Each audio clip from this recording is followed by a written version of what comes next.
Bharat waste ઇન્ડિઝની test 75-76 ચાલી રહી હતી.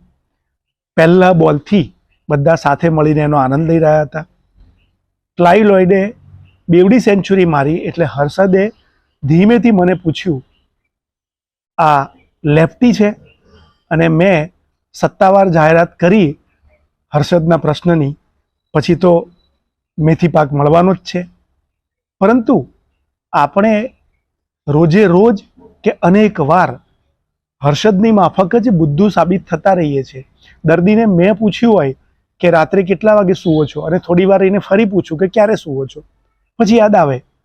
આ રીતે ક્યાંક ને ક્યાંક તમે કે હું બુદ્ધુ બનીએ છીએ. જેમ કે ડાયાબિટીસ માટે અનેક લોકો સવારે નિયમિત યોગા કરે, ઓર્ગેનિક ફૂડ ખાય અને શરીર મનનું ધ્યાન રાખે, પરંતુ જમતી વખતે એ લોકો ચૂકી જાય છે.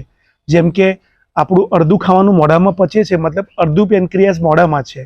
તો જ્યારે ઝડપથી જમવામાં આવે તો શુગર કાબૂમાં ન પણ આવે. બસ આ બુદ્ધુ સાબિત થયા ને. બધું જ બરોબર કર્યું, પણ જમતી વખતે અભાનપણે અજાણપણે કાં તો ફોનમાં ચોટ્યા, કાં તો ઉચ્ચ કોન્ટ્રાક્ટ લીધો હોય એમ 5-7 મિનિટમાં જમીને ઊભા થઈ ગયા.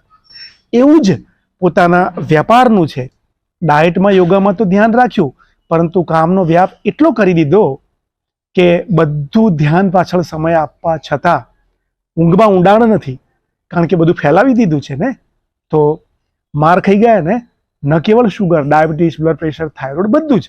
ઊંઘનું ઊંડાણ અને બને એટલું વર્તમાન ક્ષણમાં જાગતા રહેવું, આ તંદુરસ્તી માટેના મોટામાં મોટા 2 પેરામીટર્સ છે, માર્કિંગ છે, જે આપણે બધાએ દરરોજ જ પકડી રાખવા પડે.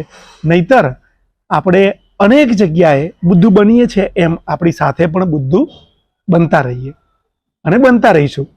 નક્કી આપણે કરવાનું છે કે જાગતા રહેવું છે કે અભાનપણે બીમાર રહેવું છે.